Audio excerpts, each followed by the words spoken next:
like to call this regular meeting of the Lane County Board of Commissioners for Tuesday, February 13th, 2018 to order. And the first item of business is adjustments to the agenda. And I think we can see we've got a significant number of employees here for employee recognition. So I'm going to move item 5 up right behind adjustments to agenda so we can get those employees on their way to doing good things for the citizens of Lane County.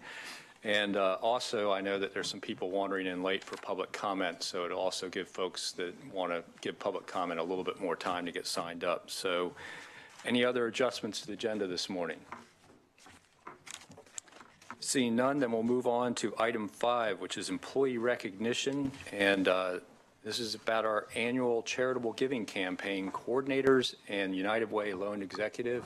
And Mr. Mokohiski. Thank you, Mr. Chair. I'm going to stand up here this morning because we have a number of our employees here. And I'm going to, because we don't have room for everyone at the table, I'll invite folks up to get their certificate. And as the board knows, every year we do an annual charitable giving campaign in Lane County, as many employers throughout Lane County do. And in 2017, this is where we ask our employees to contribute to United Way of Lane County or to EarthShare of Lane County, and for those funds to be distributed to organizations, nonprofit organizations throughout our community that do incredible work. And in 2017, Lane County employees raised $45,106 during our charitable giving campaign, with a total of 148 donors to United Way of Lane County or EarthShare Oregon. More than 4,300 of that was raised through special events hosted by campaign coordinators, including spaghetti feeds, chili cook-offs, and other contests. The campaign coordinators do a remarkable amount of work to encourage participation, find fun ways to raise donations, and ensure that all forms are distributed and returned on time. And they do it all in addition to their normal duties, because we care about not only coming in and serving the public in what we do as employees, but also giving of our personal resources to great causes within our community. The money raised during the campaign helps deliver critical services to the people and families that we serve here in Lane County. The efforts of our campaign coordinators make a very real difference in our community. And in 2017, Lane County also, for the first time in a long time, we provided a loaned executive. This is a staff person within the organization that worked a substantial amount of time with United Way. And this year, Jeff Kincaid from County Administration was our fantastic representative from Lane County, and he spent a significant amount of time supporting the work of the campaign coordinators in Lane County and the other organizations. So we've invited here today all the folks who were actively involved in this effort, and this really is a, it's been difficult, through the downturn of the economy. All organizations in our community have been challenged with raising funds, but Lane County has, throughout that period of time, our employees have remained committed to providing great services in the community and donating towards great organizations in our community. So I want to invite up some folks who are not able to be here today for various reasons and other commitments that they had, but I'm going to invite up, for folks who are here, Sarah Canal. Is Sarah here? Come on up here, Sarah. Thank you so much for your great work. You get a 5-minute. We're not going to do that to folks this morning, and we do have public comment today. So Jamie Carrillo, is Jamie here?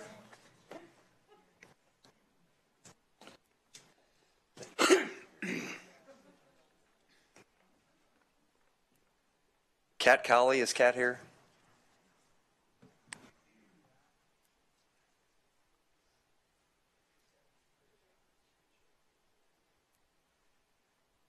Mike Davis?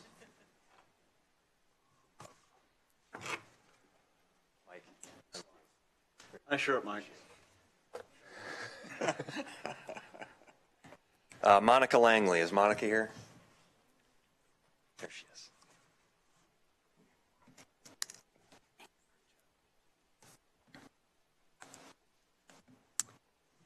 Jennifer Paw. Is Jennifer here? Loyal supervisor. Miranda Rollins. Miranda?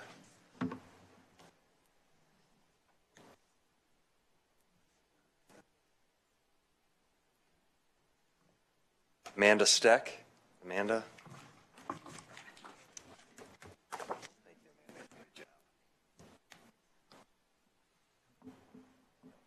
Nancy Vasquez. Is Nancy here?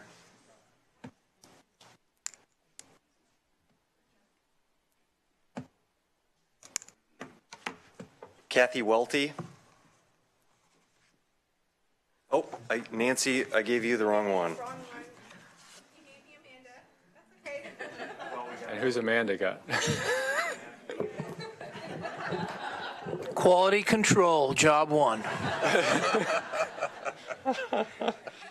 Who did I just call? Carly Welty. Is Carly here? We'll get this back on track. Thank you, Carly. Great job. Okay, two more. Kimberly Westwang. Is Kimberly here?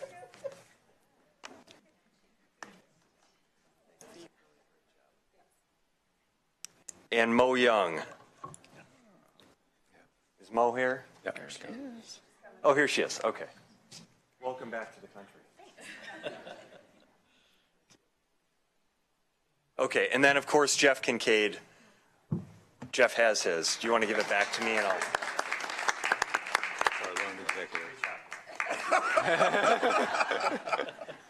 So a round of applause, if we could, for all of our folks. Thank you so much, Mr. Chair. Thank you. And I want to thank all of you that participate in the charitable giving campaign. I've been participating since I was at eWeb annually in the payroll deduction plan, and it's really a great way to very easily give back to our community and provide some critical services out in the community. So I really appreciate the extra time that you all put in helping raise the amount of funds we have from Lane County employees to support those great charities. And if there's any other board members that have anything they want to say, just offer it, okay? But I just really thank you for your hard work, and thank you, Jeff, for being our loan executive. I know that's tough work. I watch the loan executives out of eWeb quite often do a lot of extra work. I mean, people think it's some time off. No, it's not. It's tough work to be that loan executive. So it's really important work. It really kind of shows just how dedicated, our employees are already so dedicated to our community and the customer service work they do and trying to help our citizens out in so many ways, whether it's Jennifer helping people with right-of-way permits, or some of our other employees. But this is above and beyond. You guys don't have to do this. You don't have to participate in United Way. You don't have to, volunteer to be coordinators in your departments and collect all the paperwork and get it processed and hold the bake sales and whatever else you guys have done to raise that extra $4,500 or $4,300 this year. That you don't have to do. It's above and beyond your jobs, and you did it. And I just want to say thank you very much on behalf of the board. Great job.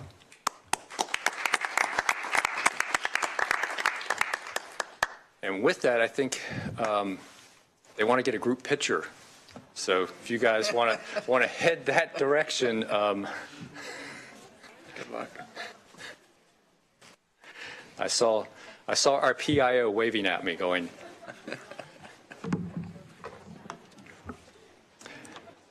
And as soon as we get them cleared out and it calms down a little bit, we'll start into public comment.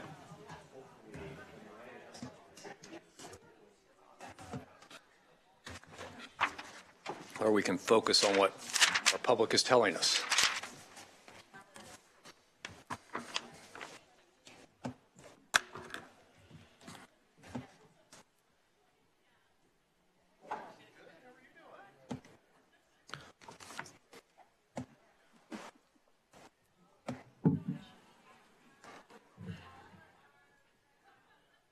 So moving on to item 2, public comment. Our first person signed up for public comment is Andrew Frost, and you'll have 3 minutes to address the board.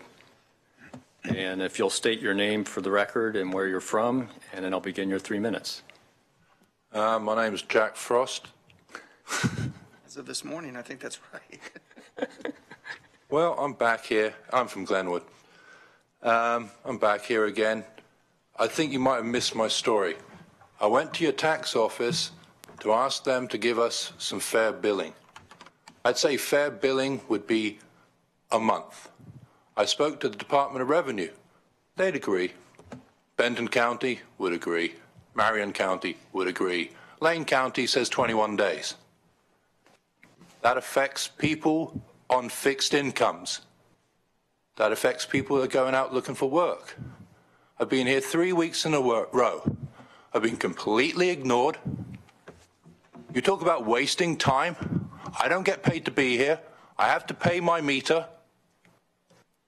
I've come here, honestly, talking about the fact that when I did go to speak to the tax man about that, he said he wasn't going to do anything, so I said to him I'd go speak to Mr. Lykin. And when I went upstairs, I was speaking to the reception, and the sheriff walked in and told me to leave because the tax man who was standing there with him said, "You caused a stink by phoning up the senator and the congressmen and representatives." His annoyance with me was that I sought representation, not that I was rude or aggressive. The fact he threatened me out of the building.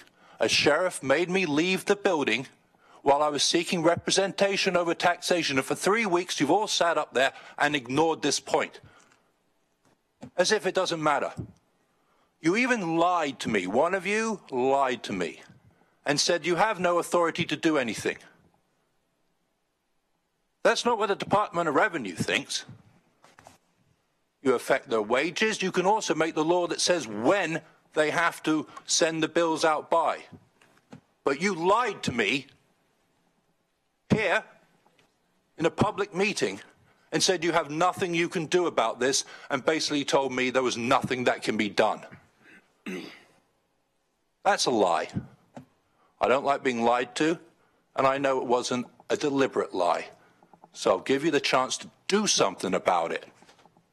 I thank you. And by the way, can you also put recording devices in your courts so you have courts with recordings? Because you still have unrecorded courts in Lane County, I believe. There's another one. Recording devices have gone down in price. You should be able to afford that. Maybe if you tax some of the lumber companies a little bit, you might get the money.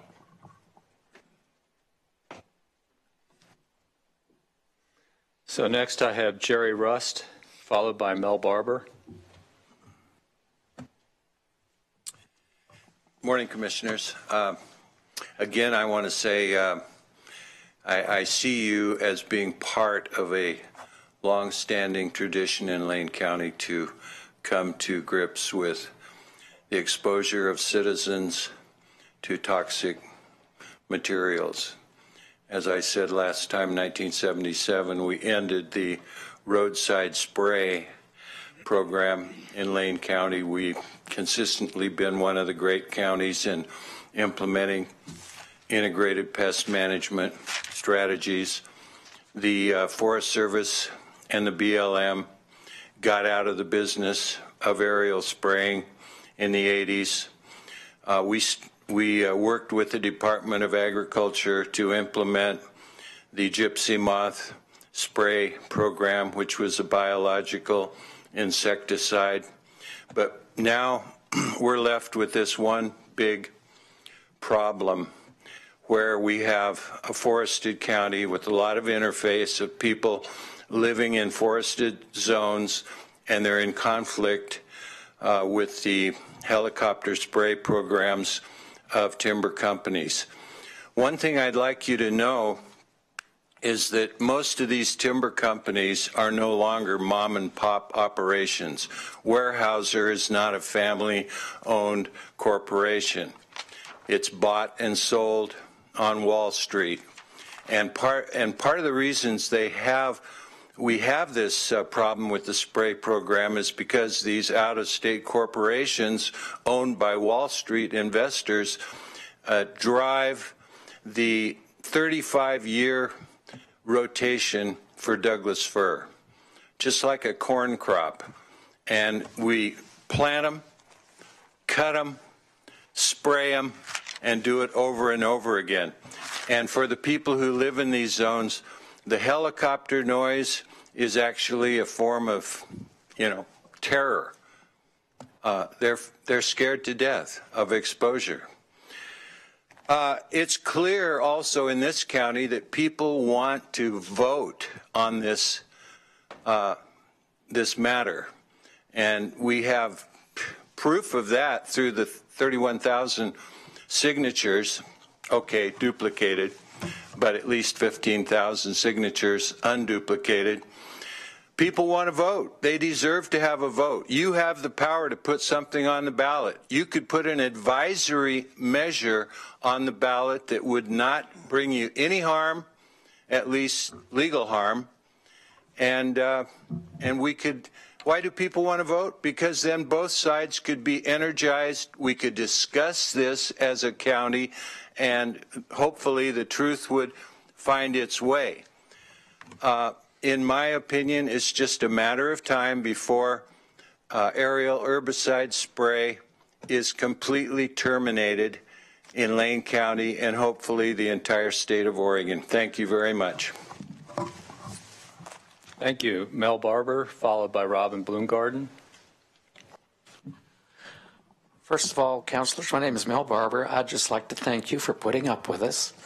I'm always concerned and dismayed when I get to talk with some of you from time to time, and you seem like great guys, just great guys. But then at other times, it seems like you're not listening, that you're kind of putting on a little bit of a show for us. I hope that's not the case. But at any rate, I would hope that you would see us as your neighbors, your friends. You're supposedly representing us, the people of Lane County. And when we have a problem such as this aerial spray thing, I would imagine from having talked to some of you being such cool guys that you'd be anxious to sit down with a few of these people and talk to them and work for the people.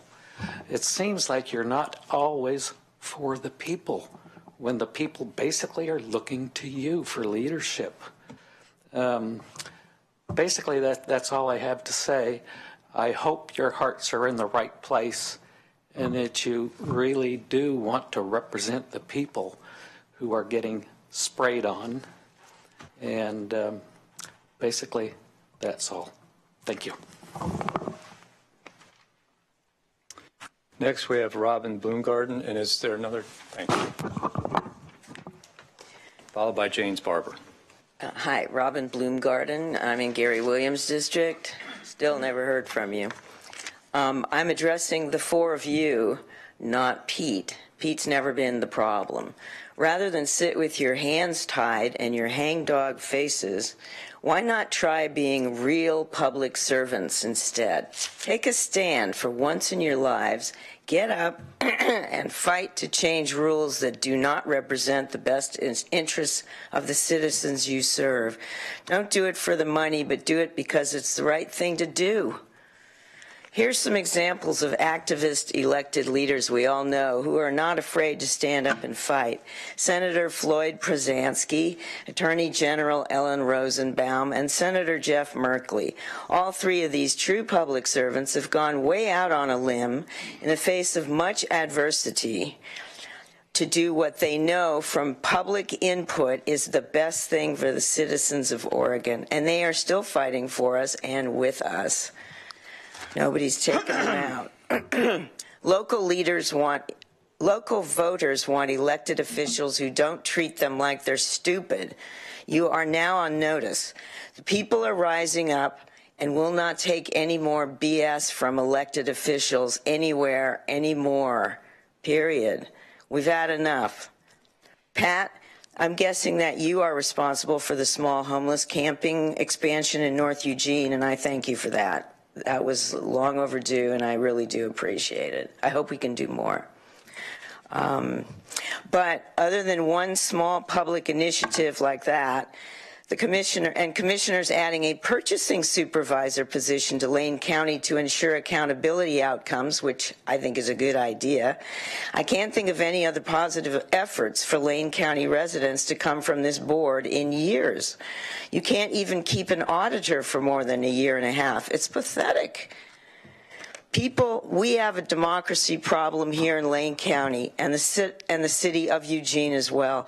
And if any elected officials are not willing to work for taxpayers' interests, it's time to find other elected officials before May.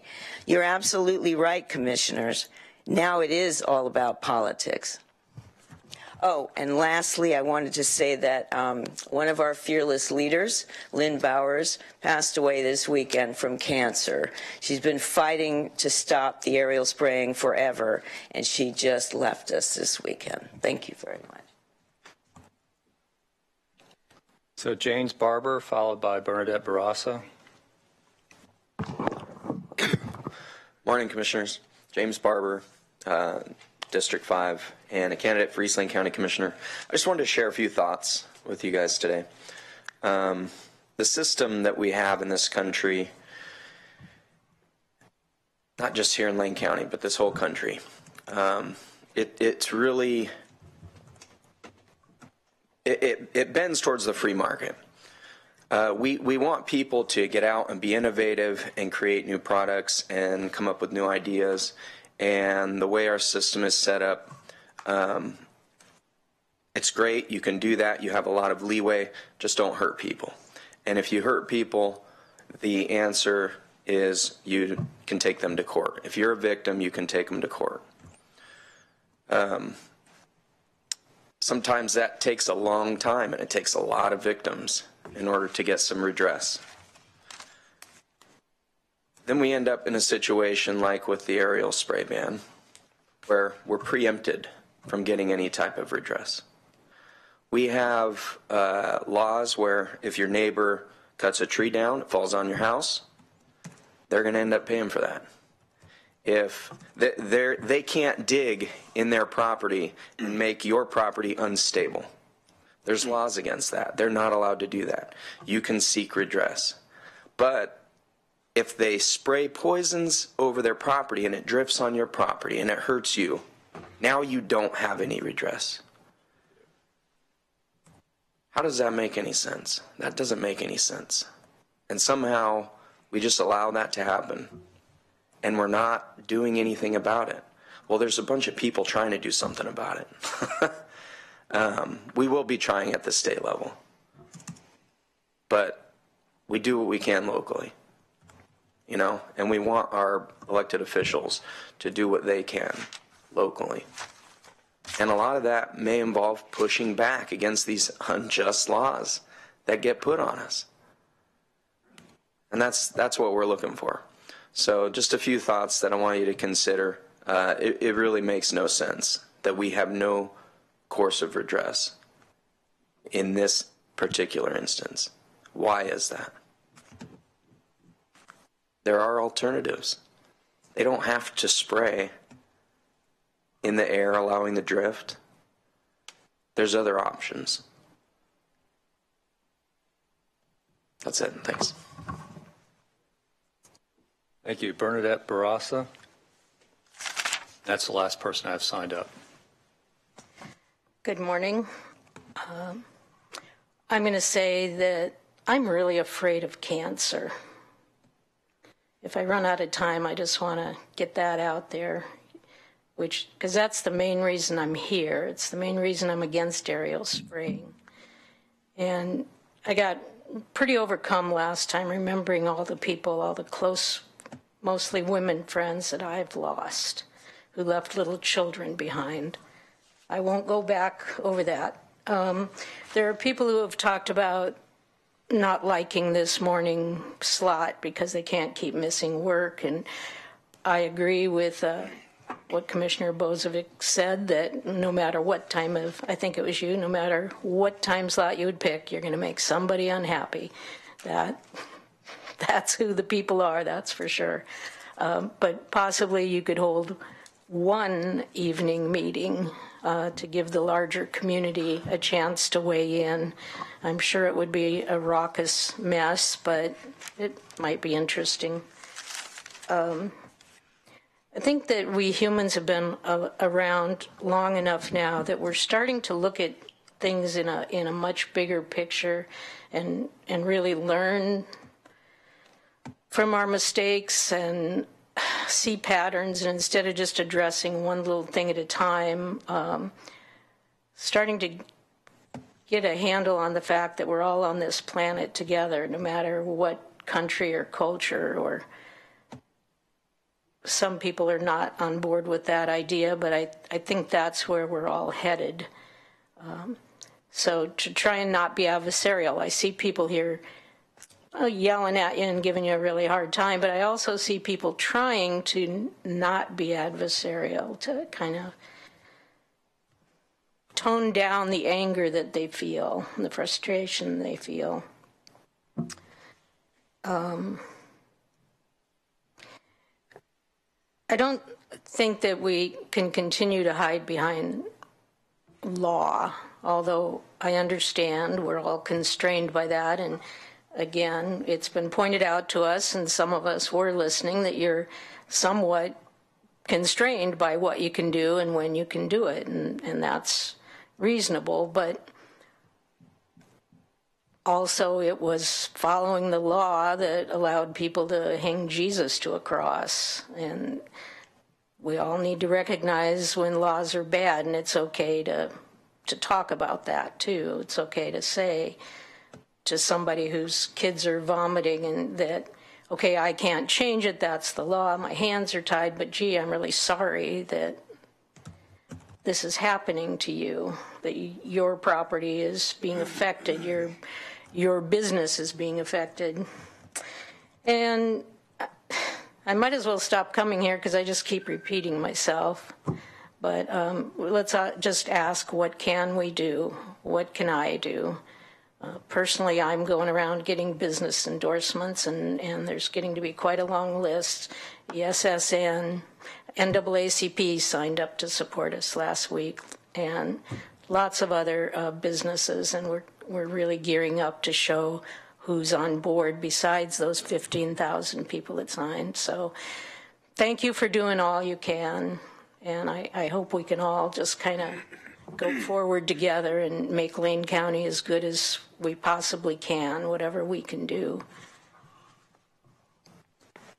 Thank you. So that's the last person I had signed up for public comment. Was there anyone that walked in after the sign-up sheet came up here that wants to speak?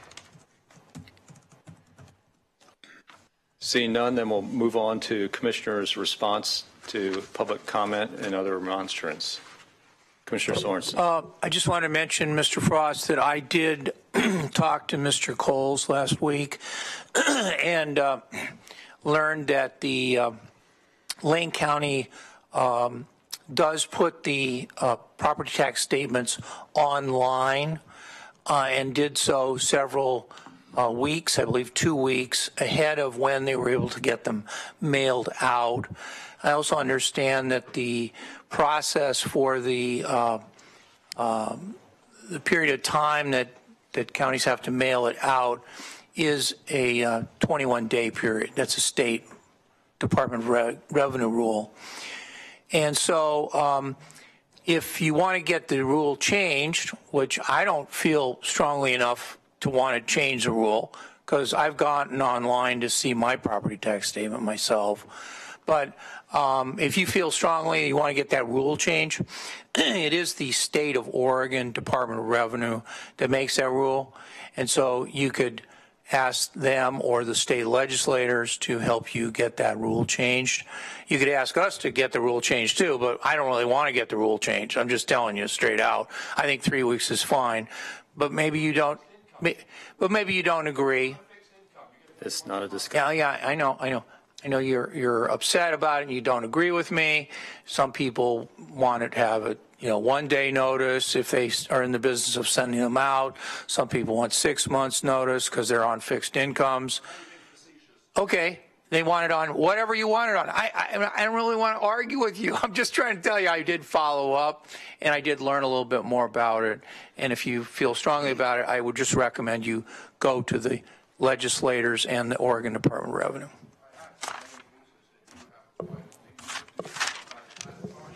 Okay, well, thanks for this colloquy. Thank you. Commissioner Farr. Thank you, Mr. Chair. A couple of things to talk about. I do write down quotes. And going back quite a ways, I had a chance to talk to former Commissioner Rust this morning. I wrote down some of your quotes. There's one that you said back on the 6th of February.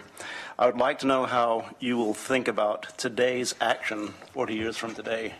And that really hit me right here. And I think about that quite often, not just 40 years today, but just generations from now, when I'm not thinking about things anymore. So the actions that we take today do affect generations to come. I mentioned last week after you left that you and I have something in common from our history. We both planted trees in our forests, in our clear cuts, as a matter of fact, around here. You founded the Hodads all those years ago, and I don't know how many tens of thousands of trees you planted in those years, you and your colleagues, but it's pretty amazing to see the forests that you grew, that you personally are responsible for, starting back in, 73, 74, something like that, is when you founded that group, I believe. I'm thinking from. So thank you. Other quotes that I've written down, and Miss Barassa, I've written down your quotes also, and you don't always say the same things, so come back as often as you wish. It's not always the same thing. Same theme, same tone, but the same thing.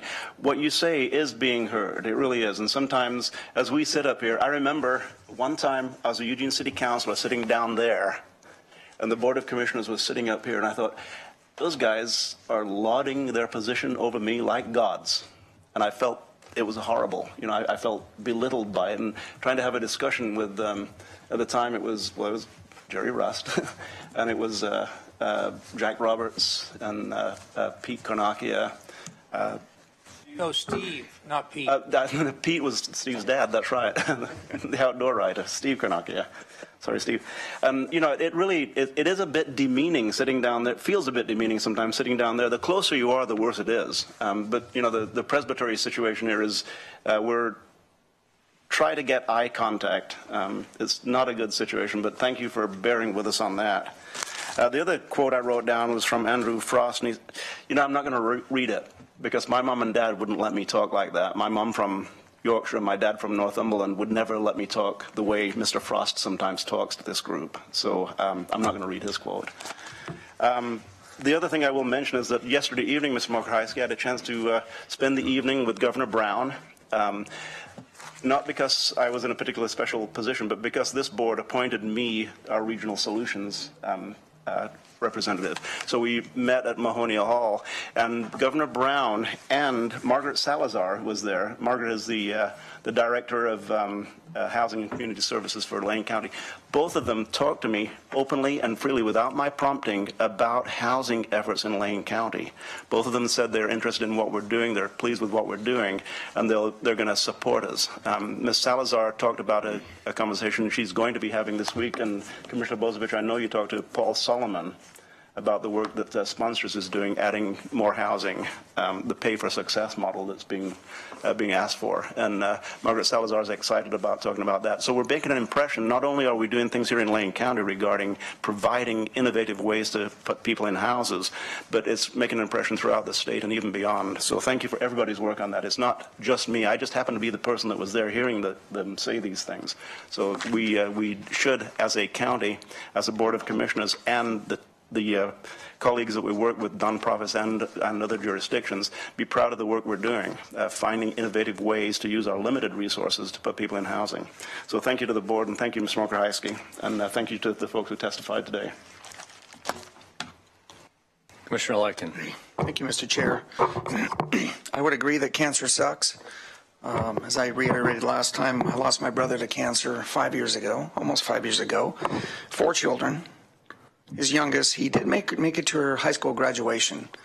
But Uncle Sid had to end up being the fatherly figure to her as she went on to actually enjoy, well, I call her his little girl, all 5 feet 11 inches of her.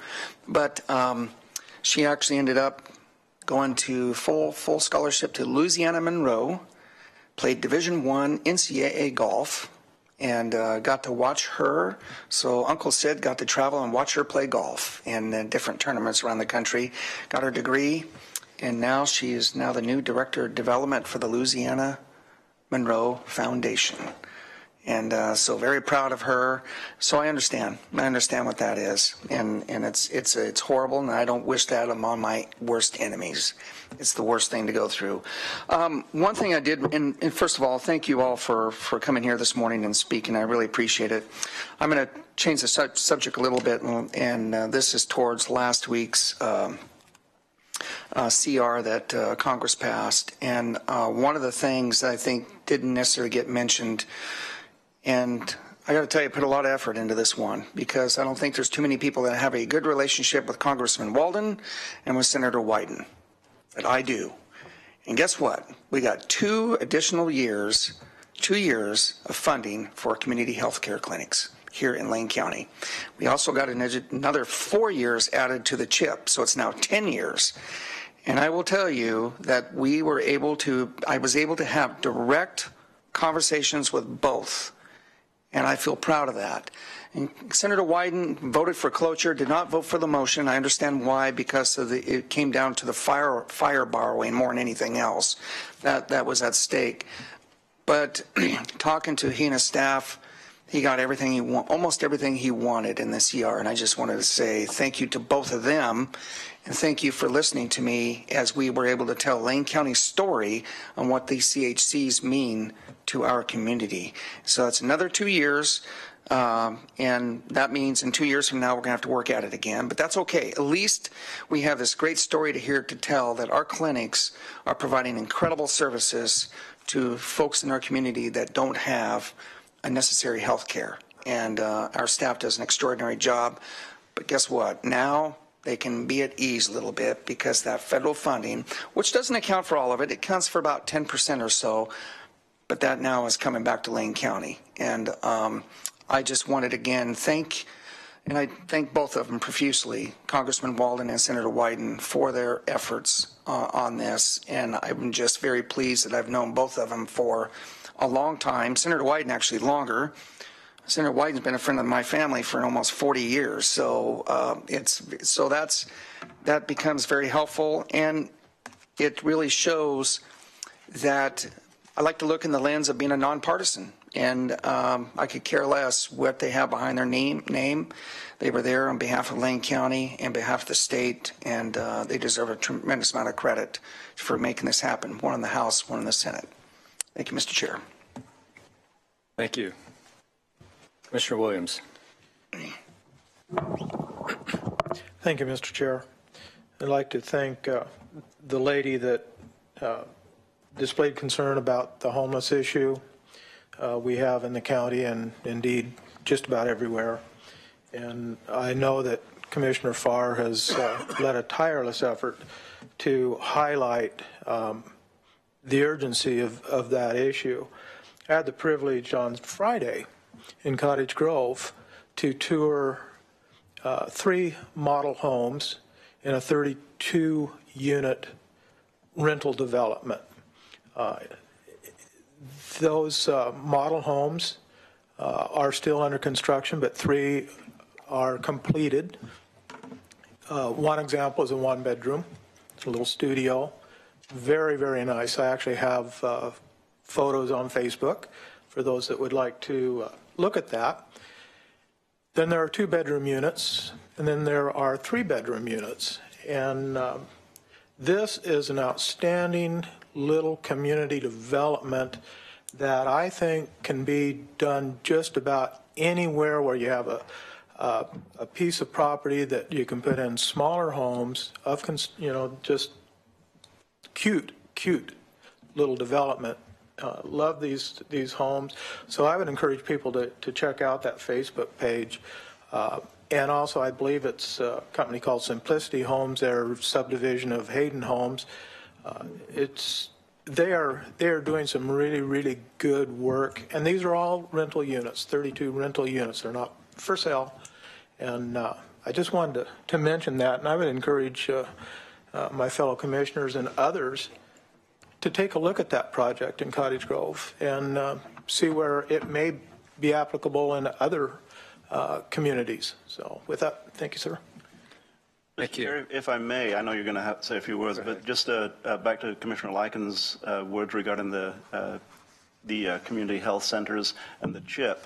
We have a CHIP, which is a community health improvement program. Commissioner Lyken, I believe, was talking about the Children's Health Initiative program, which allows kids who otherwise wouldn't have health care to have health care. And I know that both Congressman Walden and Senator Wyden really pushed for that issue late in the cycle last week, and they deserve our thanks for that. Thank you. Thank you. And it's interesting that Gary brings up Hayden Homes. It's kind of like they're getting back to their roots. I worked with Hayden Homes in their first project that ever was on this side of the mountains because they actually came out of the Bend area. And that was Hayden Gardens in Springfield. And what they were really known for was building stick-built homes on the very entry level of the market. And that's what Hayden Gardens was about. And I did the engineering work for that subdivision and worked with them. And it was a really great project. And this project down in Cottage Grove reminds me of that subdivision, of being in that low-end stick-built homes that are really nice for folks to live in. And it's great to have that variety and additional inventory in our housing stock. It's interesting that folks will bring up, Senator Przanski as a champion of causes for the people, yet he continues to utilize the emergency clause to cut off the people's right to the initiative process in the legislature, something that I spoke against just last Wednesday when I testified in Salem, where they have the emergency clause attached to a couple bills that are not emergencies. And that's something that needs to stop because that is a direct interference with the people's right to initiative. For folks that don't think we've done anything besides a small little camping program in River Road and Santa Clara area, they need to go back and read the Register Guard series on homelessness. That's been in the editorial page every Sunday because almost every one of those editorials mentions at least one Lane County program that's working towards homelessness. And this last Sunday, they talked about how difficult a problem it is and how it's so individualistic. That you really, the issue is really about dealing with multiple problems, multiple reasons for people being homelessness, multiple age groups, multiple backgrounds, and it's really not a one-size-fits-all solution. And it's going to take multiple programs. And we've been working on multiple programs. And in particular, one of the things we've been trying to work on is intensive case management because it does get down to individualizing the programs. And in talking with the folks at sponsors and Homes for Good on this new program of Pay for Success, one of the things they're going to be doing is hiring a lot of case management in that program. And utilizing the facility that Lane County assisted in getting constructed at the Oaks at 14th and some additional housing that Homes for Good already has in place so that we can do both genders through this program of folks coming out of the prison system and reintegrating into our, because those are a lot of folks that tend to feed into our home. It's one of the backgrounds that tends to lead to homelessness because of how difficult it is to rent. We've done things like open up a 23-hour mental health crisis clinic so people don't end up in our jail. We've integrated mental health into our community health centers where we co-locate physical and behavioral health practitioners. It would take me most of the rest of the day to go through and list all the programs we've initiated in the last 8 years since I've been a commissioner. or 7 years, I guess it is. And the efforts of this board to integrate and break down silos through the Public Safety Coordinating Council, through the Human Services Commission, it goes on, Poverty and Homelessness Board, to work across boundaries and coordinate these services, because it is a real issue, and these folks aren't choosing to be homeless. We all, most people that have delved into the problem understand that it's not a lifestyle choice. It's something that ends up happening to people quite often through circumstances beyond their control. And this is not a discussion, but I just want to say that to point out one small program and say that's all we've ever done on the issue is not being accurate, and this is not a discussion. But I just wanted to bring that out. I do want to say that we do have the work sessions scheduled for March 14th that have been requested. The first session is going to be on the Citizens Initiative process. The second session is going to be on the referral process that the board can take, and we'll be working on that work session in the next couple weeks. And actually, I plan on contacting both the attorney and the petitioners about providing input for those work sessions here in the next few days. So hopefully, you appreciate that we are listening and are starting to look at the actions we can take.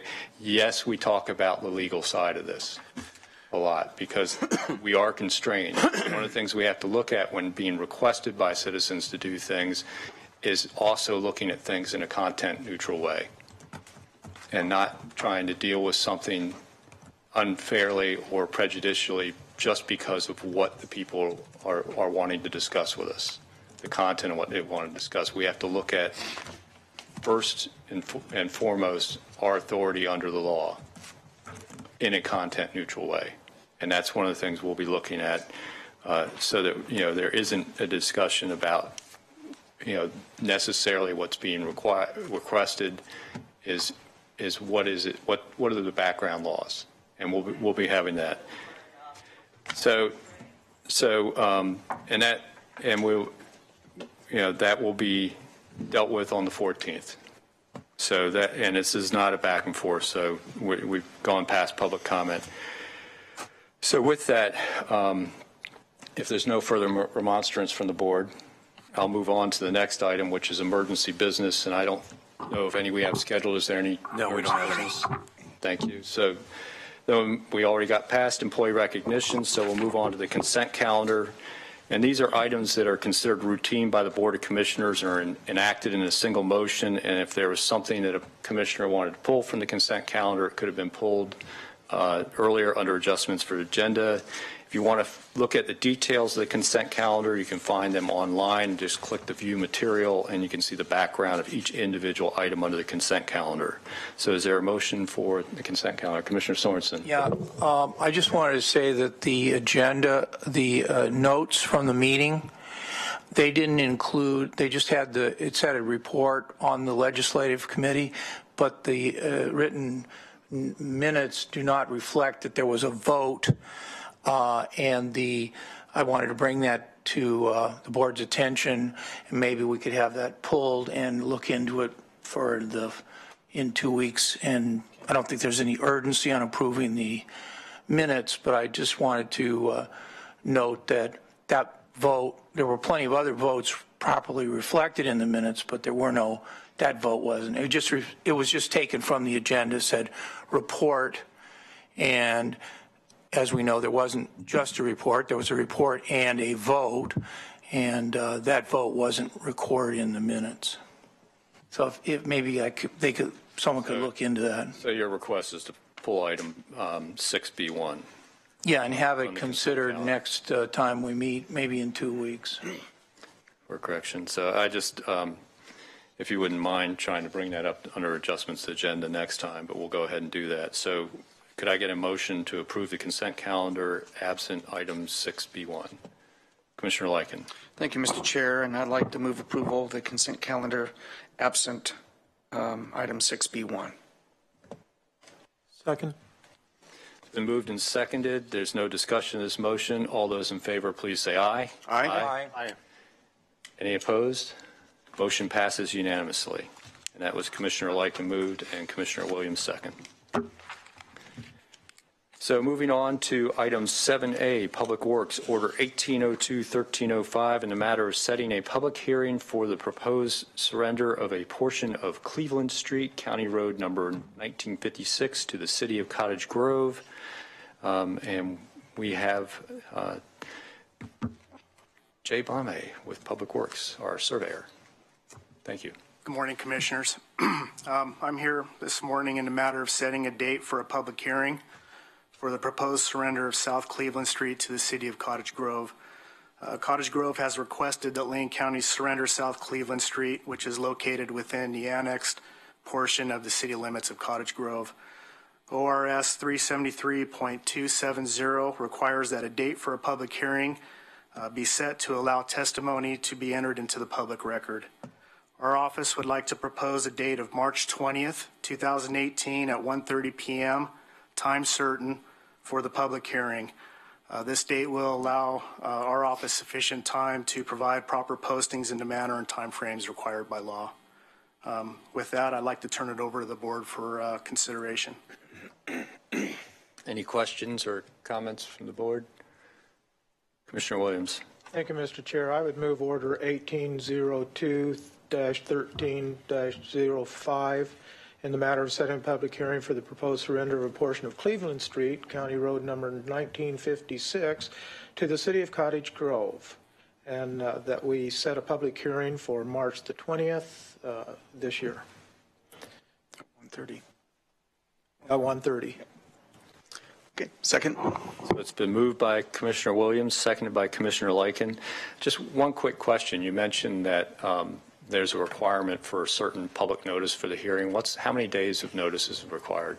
I believe we have to post the road. I believe it's a couple weeks. Has to be posted before the public hearing, and there might also be a requirement for us to post in a newspaper.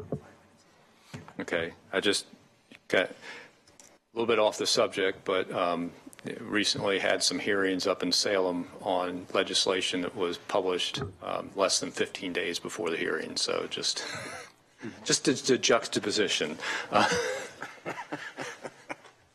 of trying to do things through short. Yeah, we're for just changing jurisdiction of a piece of street right away. There's more requirement for public notice than passing legislation that may create $700 million in taxation.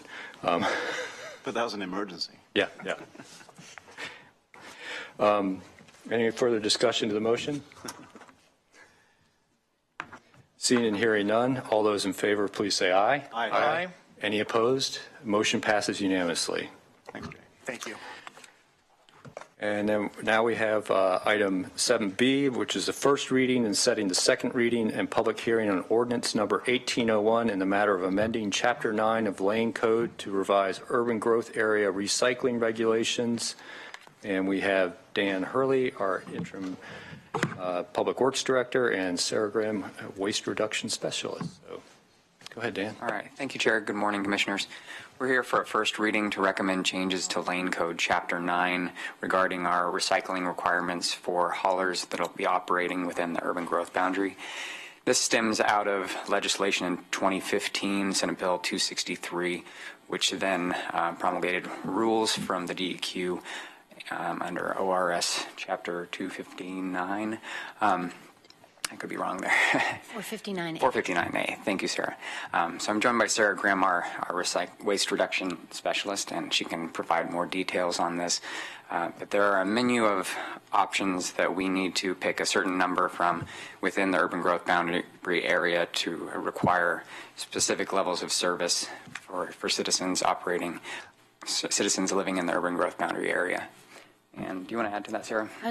I would like to add that in addition to, or more importantly, than SB 263 additions to the Opportunity Recycle Act was that our existing lane code was developed in 1992 to respond to the original Opportunity Recycle Act. And over the years, it has become quite outdated, and DEQ had declared that we were only conditionally approved last time they reviewed our compliance. And so that requires that we make changes because is not, even before 263, we were not in compliance due to the outdated code. So we need to take some action to remain in compliance with state law. We've been working with the haulers on this. We've had conversations with our stakeholders group. So we have one hauler in the audience here, I believe, is supportive of the efforts we've made to accommodate their desires. We've added some language in there to allow the haulers to request a waiver if they would like to implement other program elements than what are being required in the city. So basically our program is to require the haulers to match the program elements that are selected by the city into the urban growth boundary area. But we do have a process for the haulers to request a waiver to implement different program elements if they so desire. Excellent. Any questions? Commissioner Farr. Thank you for the presentation. This is great stuff. Moving forward, and the more we can hear about recycling and the efforts in Lane County, I'm really hungry to hear more, because things are changing. And with the news that came out of China regarding what they will and will not take, and things that I have historically tried to recycle, I shouldn't be putting in the recycle bin anymore. And to me, it's important that I know what it is. You know, pizza boxes, for instance, seem very recyclable to me, but they're not at this point in time. Some things that are, the plastic cake covers that come from wherever I buy my cakes when I don't make them. I don't make cakes. Those aren't recyclable. But I historically have put them in the recycle bin. So consequently, Ms. Grimm, the more we can get the information out, what you can put in, what you can't put in, makes it easier for the people who are transferring the stuff to our solid waste disposal, to Short Mountain. Mm-hmm. And I'm looking at a sheet that was dated January 2018, and it says due to disruption in global recycling markets, etc. And it tells me what I can do, and it tells me what I shouldn't do. Milk cartons and aseptic cartons. Can't put those in anymore. I always did. Always did. Straight in. Didn't even rinse them out. That probably was bad, wasn't it? Plastic bags, but it does also give options of what we can do with those things, rather than put them into our regular solid waste disposal, the recyclable side. So thanks for elevating people's attention to what we can and cannot do, making it easier for the folks who have to sort things and not to have to dump entire loads of potentially recyclable things that end up going out into the trash, into the landfill, because some of the things aren't recyclable in there and are impossible to sort through. I hope I'm characterizing all of this okay, but the sheet that is on our website, that's very easy, 2 clicks to get to it, gives a real powerful and clear example of what we can and cannot do. So thank you for that, and thanks for the efforts, and thank you for making it easier for people to recycle the right things. So thank you. Thank you, Commissioner. Commissioner Williams. Thank you, Mr. Chair. I'd also like to acknowledge the fact that in the rural waste transfer stations that there are some new opportunities for recycling around those rural, and that makes a big difference to the folks that kind of reside out here and there. But the transfer stations are very, very important, and the more that those can be utilized with the recycling opportunities, so much the better. So thank you for that as well. Yes. So I want to take a second, just because we don't get Ms. Grimm in front of us very often, and I want to recognize her for her efforts in waste reduction and the fact that we've hit our goals that the state sets for us on a regular basis here in Lane County, not something most counties and waste sheds, solid waste sheds achieve. As we look at that diversion from the landfill that we've been able to achieve, which helps extend the life of our landfill. So I just want to recognize your efforts on behalf of Lane County and waste reduction. Have just been magnificent. I hear so many great things about you out there in the community too. The whole Master Recyclers program, everything else you guys do. So while I have you here, a few minutes to embarrass you. a few moments to embarrass you. And a quick question. I see that you're looking for a February 27th hearing date, and is that a 1:30 time certain you're looking for? I thought we had a 10 o'clock. 10 o'clock time certain? I just wanted to confirm that. It wasn't. I'm sorry, I'm mixing up two things. So we will be back. I had it in my mind. We're going to be back on March 13th with consultants to recommend our changes for our solid waste master plan, and that was the time that was in my head. So sorry for that. So February 27th, 1:30 time certain.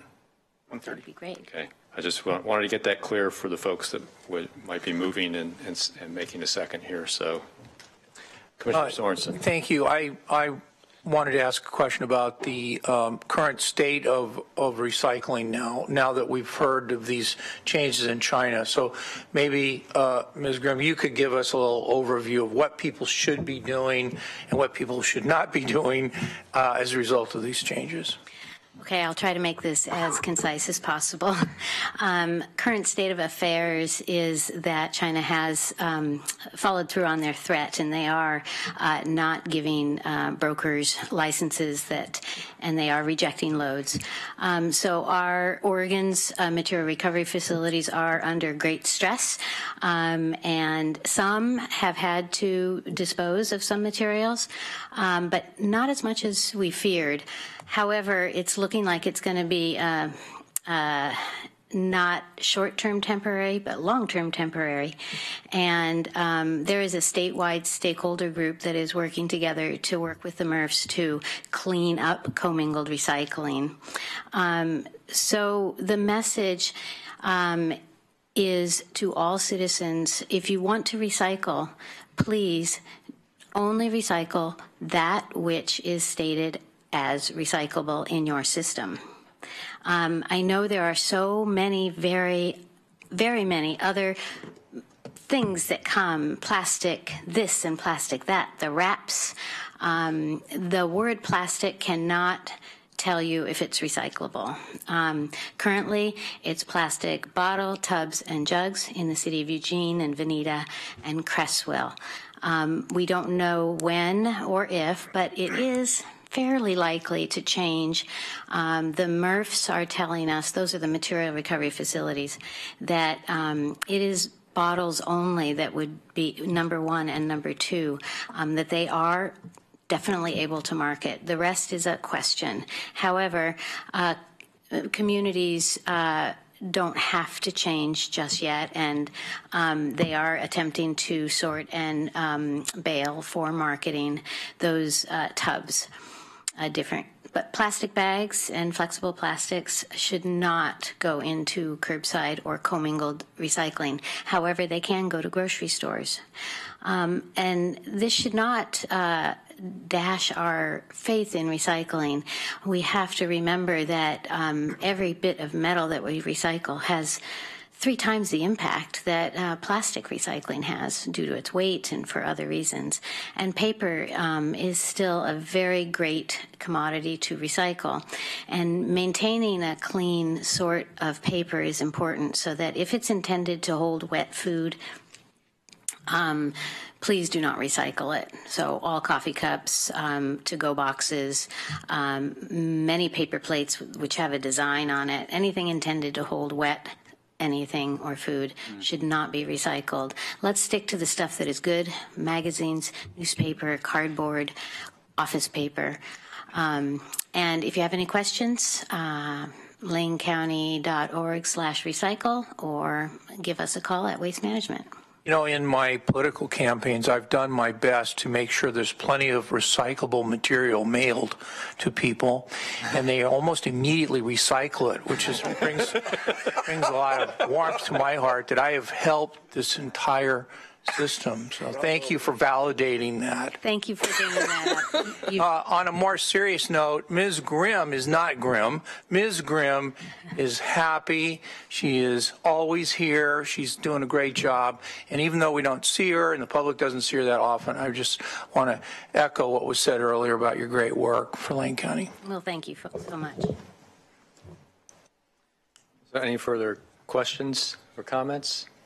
So do we have a motion? Commissioner Lyken. Thank you, Mr. Chair. I'd like to move approval of the first reading and set the second reading and public hearing for ordinance number 1801 in the matter of amending Chapter 9 of Lane Code to revise the urban growth area recycling regulations. This will be set on February 27th, 2018 at 1:30. Second. So it's been moved by Commissioner Likens, seconded by Commissioner Williams. Any discussion to the motion? Seeing and hearing none, all those in favor, please say aye. Aye. Any opposed? Motion passes unanimously. Thank you. Thank you, Board. So that brings us to county administration announcements. Just a few items, Mr. Chair. I'm not sure if any of the commissioners have heard, but I had a conference call yesterday with the county administrators around the state. The AOC board met. They voted to end the relationship with LGPI.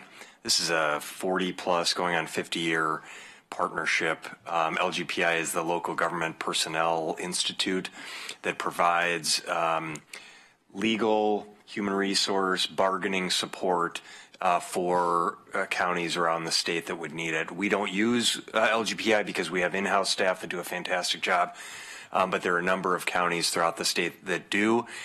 So there were a number of administrators that were concerned about in the middle of negotiations and concerned about what they were going to do. And we, of course, I offered to provide them some contacts to folks that we've used in the past. But I just wanted to bring that to the board's attention. Don't anticipate that it will have an impact on Lane County directly, although indirectly you may receive contact from commissioners around the state as we may, county council and county administration, receive some requests for references. Also wanted to highlight. Before you leave that, I just want to clarify two things. One, it was the board of LGPI that voted to end LGPI, not AOC. Oh, okay. Yeah, which the board is it's a 190 organization between AOC and LOC, and there are 8 board members, 4 from AOC, 4 from LOC, and those board members voted to end it, and they voted to end it as of July 1st, I believe. Yeah, June 30th. Yeah, June 30th. So there is time there, so they have time to complete the work they are working on right now. Some of the folks that are currently in negotiations, et cetera. So they didn't want to leave people quite in a lurch.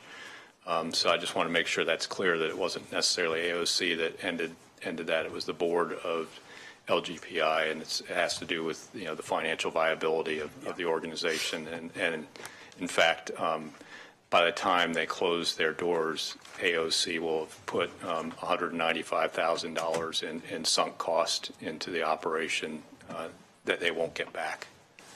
Thanks for the clarification. I was told there was a board meeting happening in the same room we had our conference call on. I assumed it was the AOC board that took that action. So, and that was my understanding, was it terminates on June 30th. So there is some transition time there.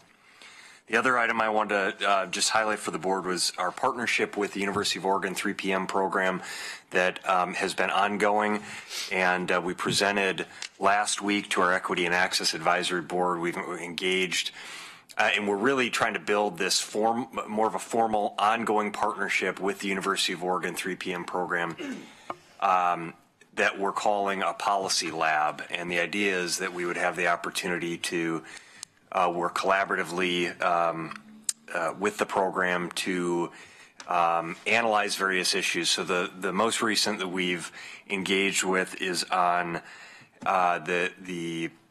some analysis around gender equity in Lane County, as well as our use of part-time employees. This comes on the heels of our prior negotiation efforts and memorandums of understanding with 2 of our bargaining units that we struck to look at our use of part-time employees, as well as with our equity work of wanting to make sure we have a number of equity policies in place that ensure that male and female employees are compensated the same for like work. And so we're wanting to do some analysis to verify that. So just wanted to flag that for the board. We're really looking forward to that work. That analysis will come forward to the Equity and Access Advisory Board, and then we'll provide a report to the commissioners as well. Final thing I wanted to note is there's and I imagine the commissioners were invited to this, but I just wanted to flag it for you, Better Housing Together. It's a housing forum that is scheduled for February 21st at 5 p.m. And this is hosted by the Eugene Chamber, and there are 30 partners around the community. I know the City Council board has been invited, and encourage you. I'm planning to attend. Encourage you if you're able to do that. I think it'll be a really good discussion around a hot topic in our community. That's all I have. Let's see if you have questions for me. Any questions? Thank you. Then moving on to County Council announcements. No specific announcements, Chair, but I did want to talk about our executive sessions schedule. I noticed that you're running a little bit ahead. We have an 11 o'clock time certain, and then I have one matter that was added late that won't take very long that we can take up, but I know that Ms. Nagels also needed to organize her folks. So if we think we're going to get done, we just have assignments, is that right? Yeah. Then I'll encourage her to get at least some of her folks together so we can get maybe 2 or 3 of these things out of the way before the 11 o'clock time certain. Yeah,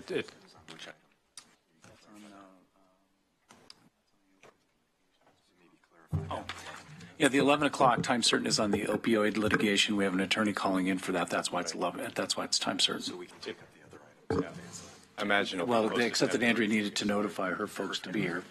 Commissioner Flower. Thank you, Mr. Chair. And on the executive agenda, there may be something in there that I need to recuse from. I'm not positive, but No. This is the 2 labor matters are FAPO, the parole and probation, and the prosecuting attorneys. Thank you. Then I will not ignore potential. Thank you. Okay. Not this week. Thank you. So that brings us to commissioners' business and announcements. Any announcements from commissioners? Commissioner Lycan. Mr. Chair, so I've got a couple of them here, and they're pretty significant. And so, first and foremost, yesterday at AOC Day, we had quite the discussion items that were happening in the Transportation and Community Development Committee. And as you know, that committee now is basically 3 committees that are into one. And so it's a huge committee. And one of the things that we were discussing, I'll do the good news first, really good news. So as you know, the board supported the House Bill 4069. And what this is the bill that ensures the longstanding agreement that 2.5% of dedicated video lottery proceeds reach our counties. That was introduced by my state rep, John Lively, as well as Senator Hansel, a former county commissioner. And we heard yesterday that it is moving very positively, and there's a very, very good chance it is going to pass through when the short session is finished. And so this will be get us back, because we were at 2.5% for years, and the legislature decided to move some things around. I think it was in either 2011 or 2013. Sorry about that. And so that's the good news. We had quite a robust discussion on CAP and INVEST. And so what we've directed staff to do is make sure we remain at the table. But there was a very telling sign, and that why this is very, very unlikely it'll move through the short session. And that is the President of the Senate, President Courtney, assigned himself as co-chair of Ways and Means for the short session. And he's made it pretty clear he does not plan to move this. And I think by assigning himself to that committee, and as we know, Commissioner Sorensen, former Senator Sorensen, former Representative Farr, know that the Ways and Means is really one of the more powerful committees in the legislature. They think they are anyway, right? So anyway, but it was robust in the fact that you have all sorts of opinions coming from commissioners throughout the state, but we all agreed on one thing, that is make sure we keep staff at the table. And especially if the likelihood it will not come out of the short session, but is likely going to come out of the long session, this will give us time to make sure that AOC staff is at the table and working through issues that could possibly either positively or negatively impact counties. And so that's what came out of that committee. That was one of the big issues that came out of the committee yesterday. And then, as we know, yesterday the administration announced the Transportation and Infrastructure Plan.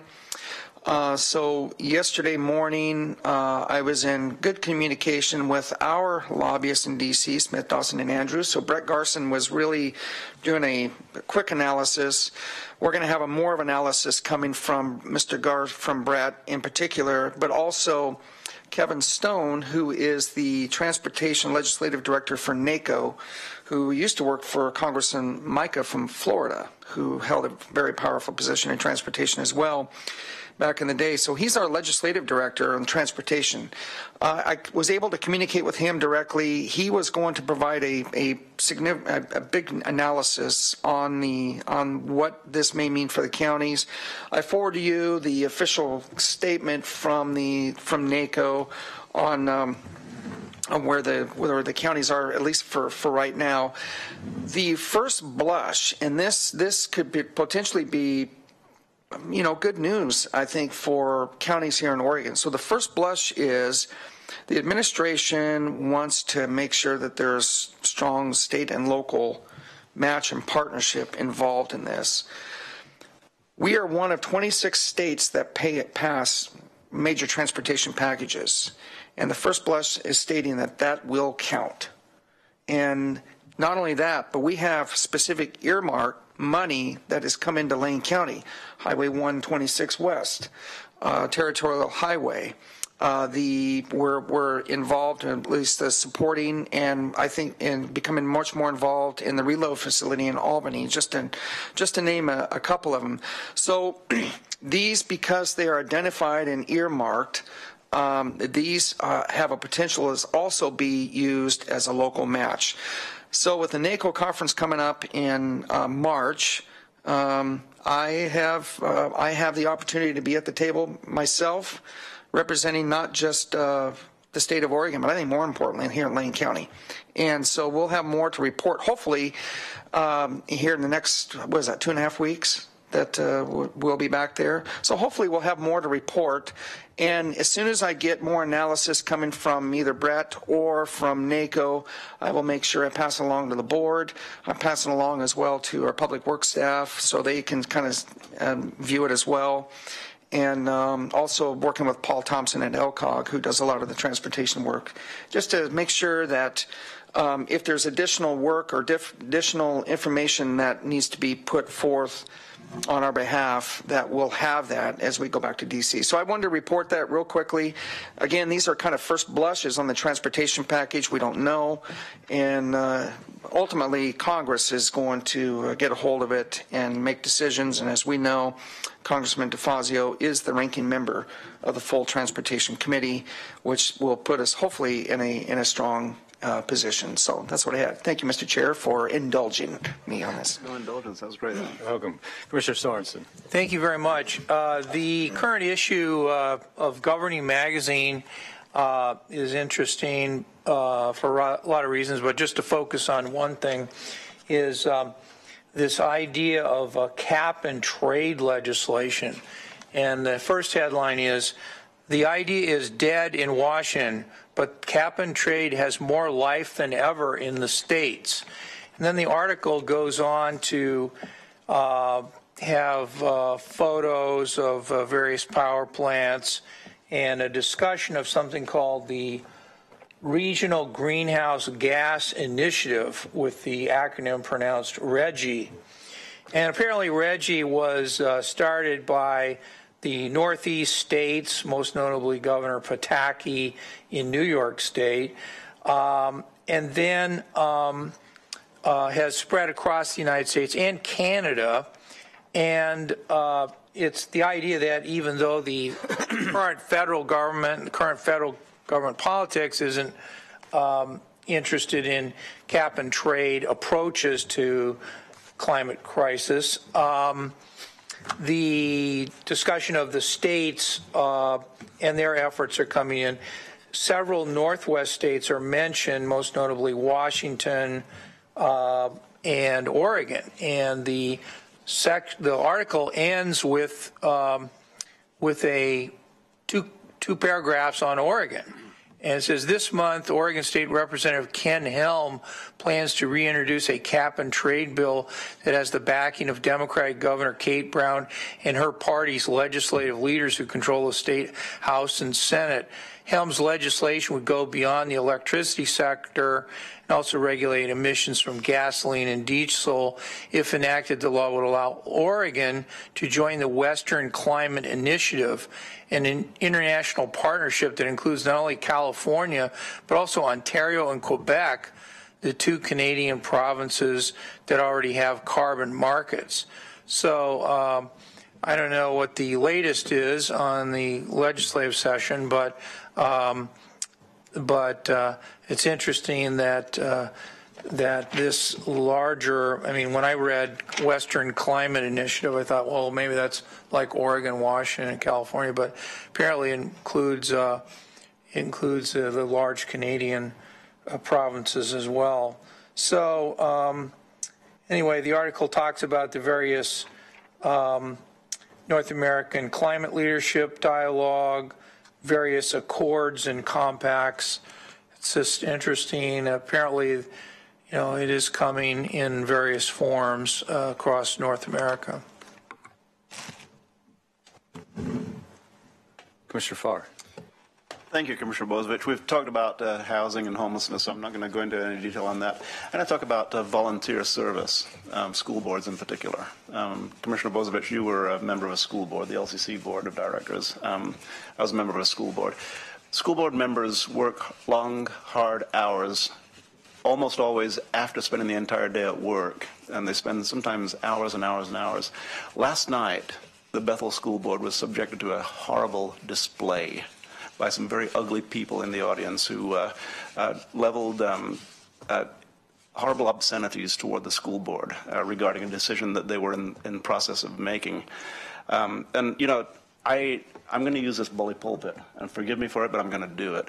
I'm offended completely by, and I'm not going to name the names, but Mike D., you know who you are, and you know the language you used. I have that language. It's written down. It is abhorrent, and it just makes me want to be sick.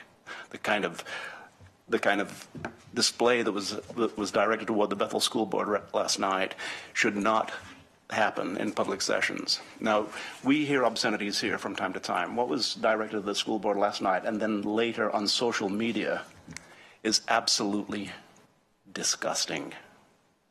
I'm trembling with disgust over this. And not because I happen to have been on the Bethel School Board myself, and not because I know the Bethel School Board members personally. If this were an anonymous school board that I heard this directed toward, I would be offended and disgusted by that also. So I'll say what the issue was. They're discussing the imbalanced approach to Valentine's Day in schools. Now it's Valentine's Day in America. You all hand out hearts. Some kids get hearts, some kids don't get hearts, some kids participate, some kids don't participate, but most schools try to get all kids to participate. I've always thought that was bad. My first Valentine's Day when I was in the United States, I was in the 6th grade, and I found out a couple of days before that everybody was going to be exchanging Valentine's cards with ostensibly people they love. Well, some people in that room, now I got to say I got a lot of cards. I had a Beatles haircut. I talk like Paul McCartney, and I got a lot of cards because those things were really popular. But I got to tell you, the young girl sitting next to me wasn't popular, and she was different. I was different. She was different. She got 0 cards that day. That made me sick. It also made me sick that some kids handed lots of nice cards out to everybody, and some kids handed a few cards out. I couldn't afford any cards. We just come to America, didn't have anything. I mean, we were paying rent and eating food. So I was embarrassed that I couldn't hand out cards. The young girl was not the only one embarrassed that she didn't get any cards. She was heartsick. In fact, well, I know her name, I know her face, I know the circumstances, and it's absolutely disgusting that then we get people say it's horrible that we would discriminate by eliminating Valentine's Day celebrations in schools.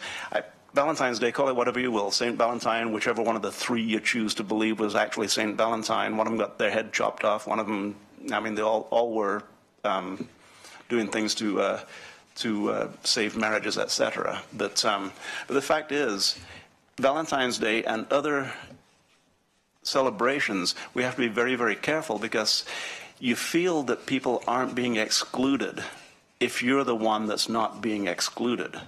If you're being excluded, you feel it right here. And if you're not being excluded, you don't even recognize it sometimes. And so certainly the parents, some of the folks, some of the names that I know, I hope and expect that some people will hear the words that I'm saying today. I'm disgusted by the display last night. I'm disgusted by what I'm reading here.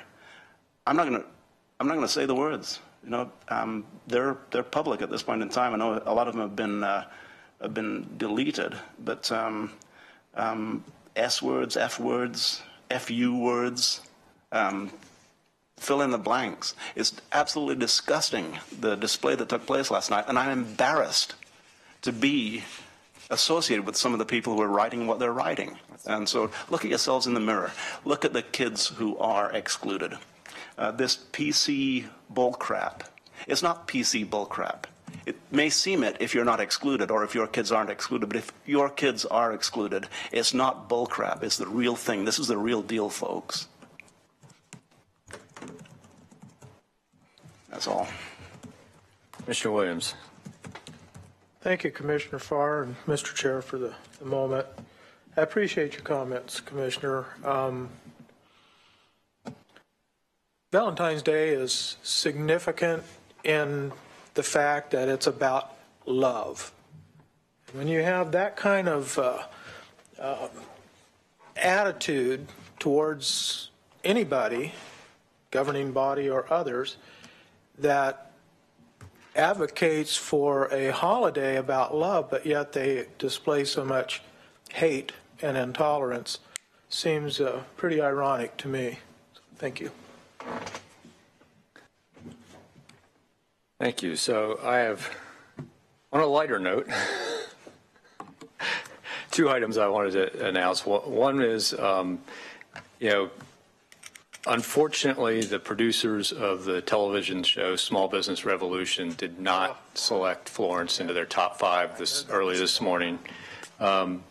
And I still want to say congratulations to Florence and the folks from that area for the great work they put in to get all the way into the top 10.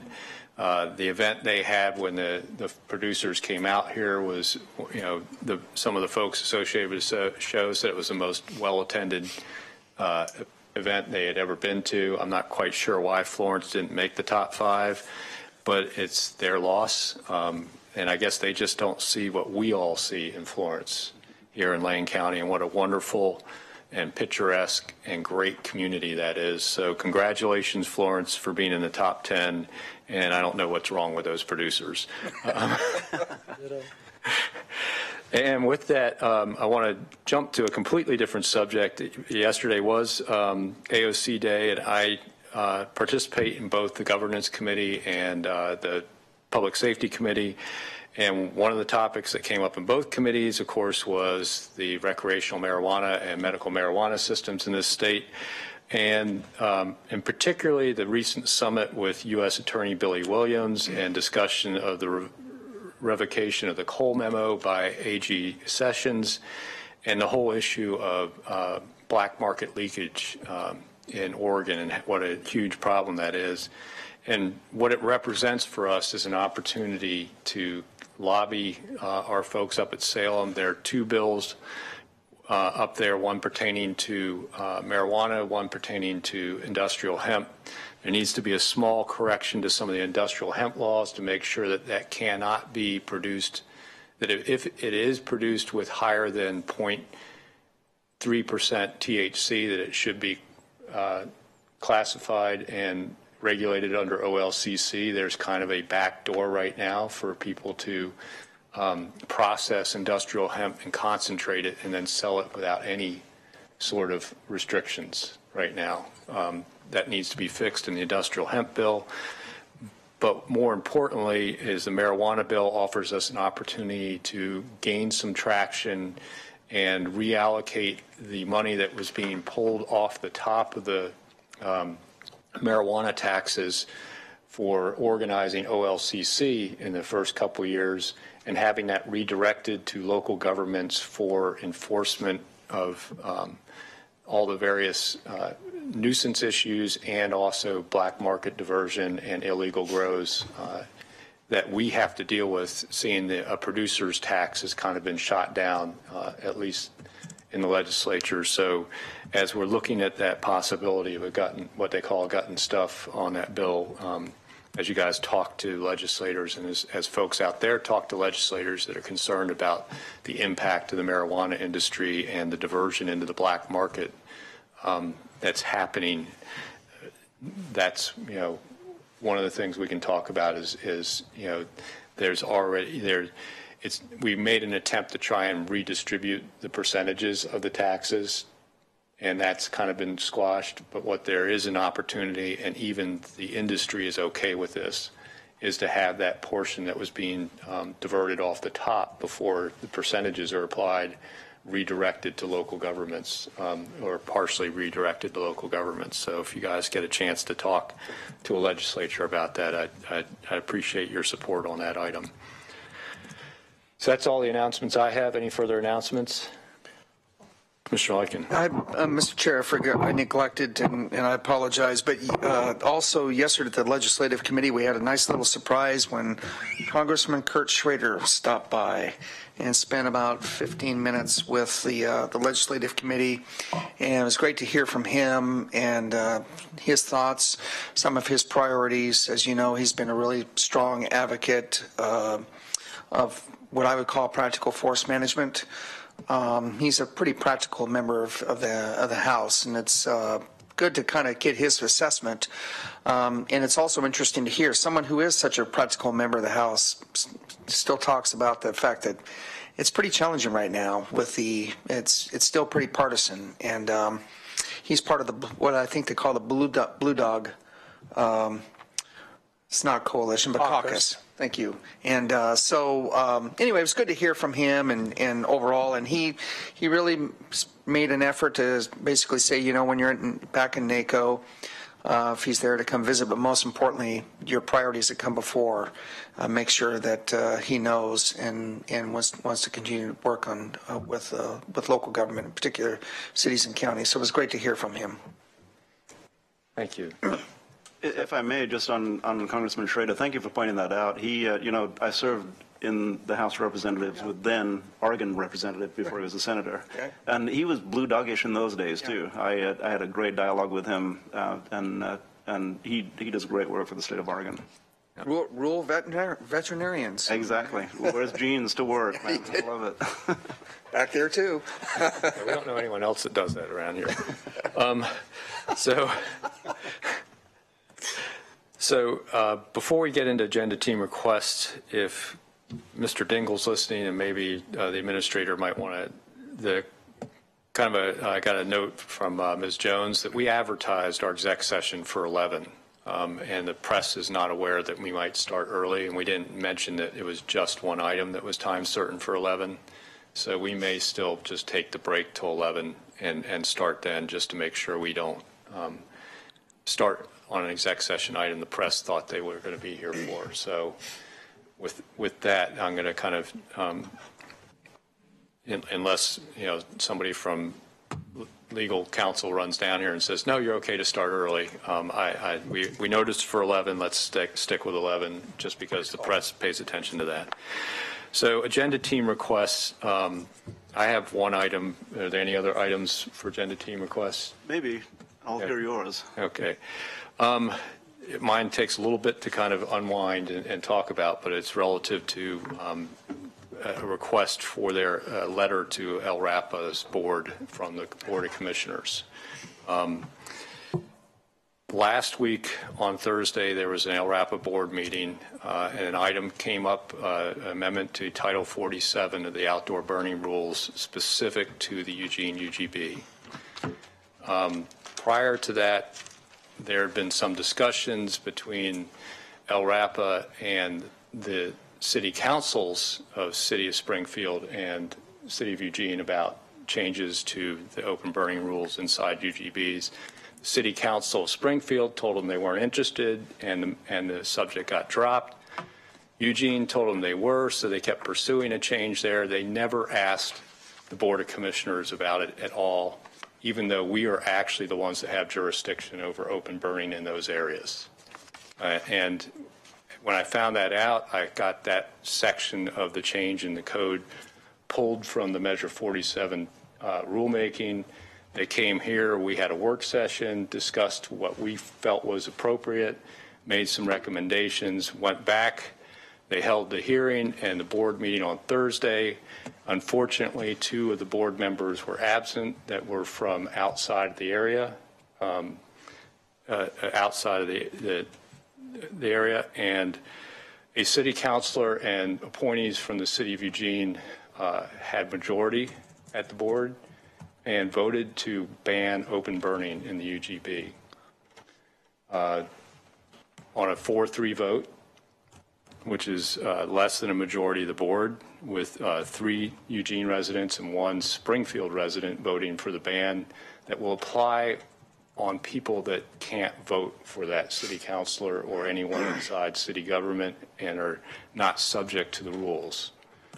And I'm greatly concerned with the governance model of LRAPA that allows one jurisdiction to dictate rules that apply in others, and greatly concerned about how this was handled, and our input was not, I had to force our input into the process and then was ignored, where Springfield's was absolutely taken as, oh, okay. So there's a very differential treatment between the input the Springfield City Council gave and what the county commissioners gave. And then there was this crazy process on Thursday where basically some city residents enforced a burn ban on folks that live outside the city. I would like to work on a letter from the board asking for that Title 47 to be reconsidered and a new hearing and a vote when the full board is present. And secondly, to review their governance procedures to try and make sure that at least when we're taking rulemaking that's going to apply outside of jurisdictions, that there has to be a majority vote of the board, not just a majority of those present, even if they have a quorum or have some kind of change in their governance. It greatly concerns me, especially as we're coming up on some other rulemaking relative to the Cleaner Air Oregon regulations, that if LRAPA is going to be utilized by the city of Eugene in this way, it's alarming to me. So with 3 head nods, I will develop the letter to have it come back before the board. LRAPA's board doesn't meet for another 3 weeks, so we've got some time to get that together. You have my head nod based upon the revote and the review of the rules. Absolutely. Yeah, that's all I'm asking for is a reconsideration of that rulemaking and a review of the governance procedures is what the letter will request. So I see head nods from Commissioner Farr, Commissioner Williams, and Commissioner Likens. So that'll be a future item, and I'll work with staff on composing that letter for the board. Commissioner Farr, you have mine is a little bit different, but it is kind of the same thing as the City of Eugene rules and actions that affect outside of the City of Eugene. Last night, the Eugene City Council did a lot of things, but one thing they did was they approved work on a street annexation in the River Road area. I've been talking for quite some time about Echo Apartments and the parking burden that is placed on county residents by the apartment complex allowing only 1 parking space per unit, including 3-bedroom units, and charging for those parking spaces. Consequently, the people have been parking on county streets and in county driveways, which are immediately adjacent to Echo. Well, last night, the City Council approved a discussion of annexation of what are currently county roads, not the properties, only the streets, which includes an extension of Hatton Street, Maynard Street, Evergreen Drive, Rosetta, and Manzana Streets.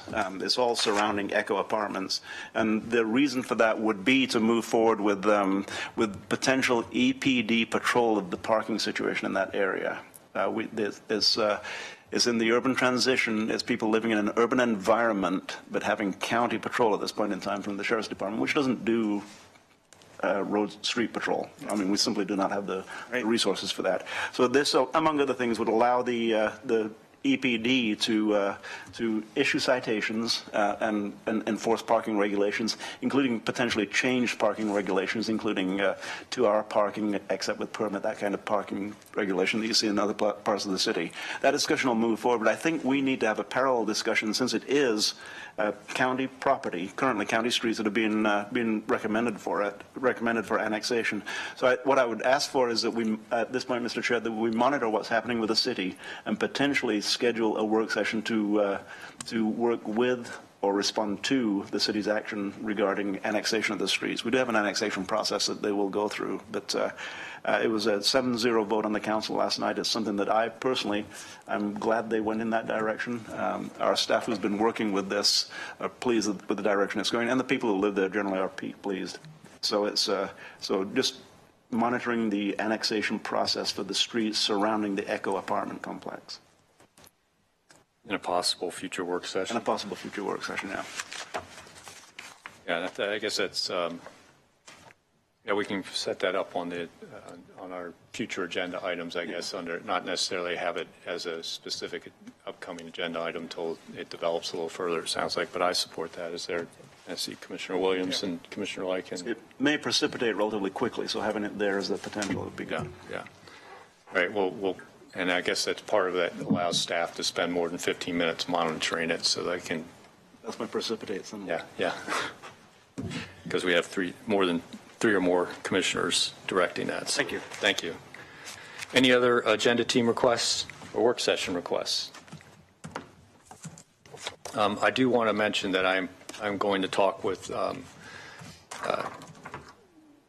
Dingell about getting input prior to our work sessions from the proponents of the various initiatives on how they see the legal process and all that stuff, so they have an opportunity to present written testimony to us that'll go into the board packet for those work sessions. Good. So with that, we'll go to review of assignments, even though it wasn't in the schedule, but we know it's supposed to be there. Right, it's not on here.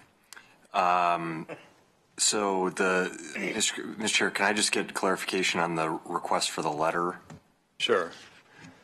Where I would take personal charge of drafting the letter because I was present and understand the background on the Title 47 rulemaking, so I can correctly address it. But basically, the letter will be to request reconsideration of the Title 47 open burning rulemaking that was on the Eugene UGB, and to review the governance procedures and policies. And I'm not quite, I'll have to look real quick to see if it's bylaws that have that, but I'm concerned when I see what happened last Thursday, where there was a couple of absentees and basically folks that did not live in the jurisdiction were able to make rules for folks that live in the jurisdiction, even though the folks actually having jurisdiction over that area expressed an opposite desire.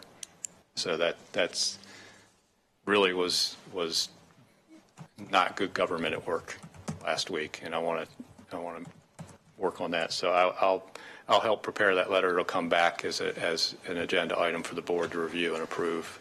Do you have a date for that to come back? As quickly as possible. So I'll try and see if I can get something drafted before Thursday, at least to get it in the process for a couple weeks from now. Right, 27th. Okay. Yeah. On this topic, I guess I'll register a bit of caution here, and that is that the agency's board is, set by statute. If we're trying to say we don't like the board's composition, I think that's one thing. But to say that the board acted because the board members weren't elected, that seems to go into the issue of whether or not the way the board members are selected is the way it should be selected. So I just want to say that, how the board is constituted is a separate topic from what they did. That's a statutory. Yeah, and so I would just, number one, take the view that unless we're trying to talk about changing the makeup of the board and how the board works, that's one thing, you know, that's really a state issue, how it's constituted. And then the other is, there's a lot of jargon used about this. I didn't entirely understand the terminology myself, so I'd just like to also exhibit some caution that usually LRAPA is making rules pertaining to public health, that people with compromised respiratory systems are affected by what they do, that this rulemaking may well involve air pollution. I'm not sure. Usually that's what it is. And I just don't want to take some of the jargon out. And, you know, if they're making rules that protect people's health, and some people don't like to protect people's health, well, let's just say it. But on the other hand, if the rules are onerous and aren't really going to protect people's health, but they're going to be just tying down business or tying down what people do with their property, I think we need to be a little clear about what it is we're upset about.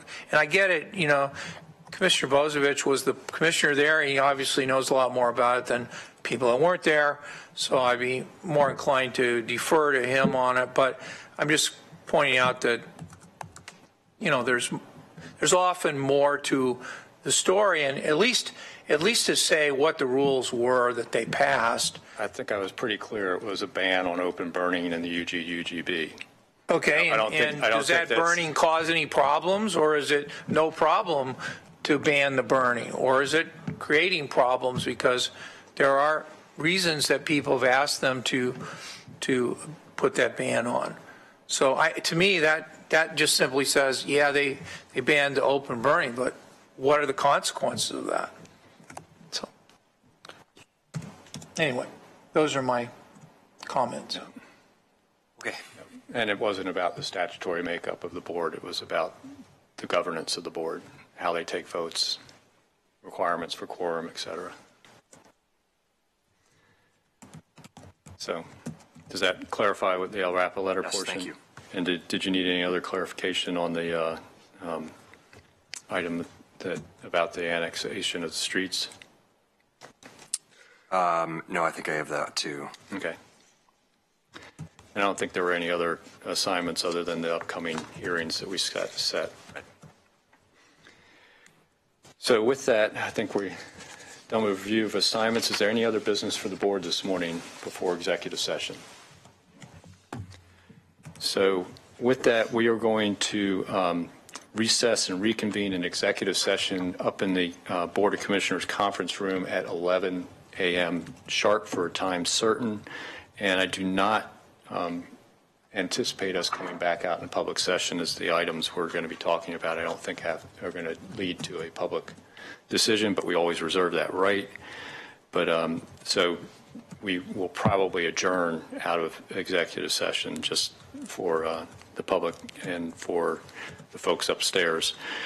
So the Board of Commissioners will meet in executive session to conduct deliberations with persons designated by the governing body to carry on labor negotiations and to consult with county counsel concerning the legal rights and duties of a public body with regard to current litigation or litigation likely to be filed. This executive session is held pursuant to ORS 192-6602D and H, which allows the Board of Commissioners to meet in executive session for the purposes listed. Representatives of the news media and designated staff shall be allowed to attend the executive session. All other members of the audience are asked to leave the room. Representatives of the news media are specifically directed not to report on any of the deliberations during the executive session except to state the general subject of the session as previously announced. No decisions may be made in executive session. We do reserve the right to come back in the public session, but I am currently projecting we will not need to. So at the sound of the gavel, we will be recessed and reconvene at 11 o'clock in the Board of Commissioners conference room.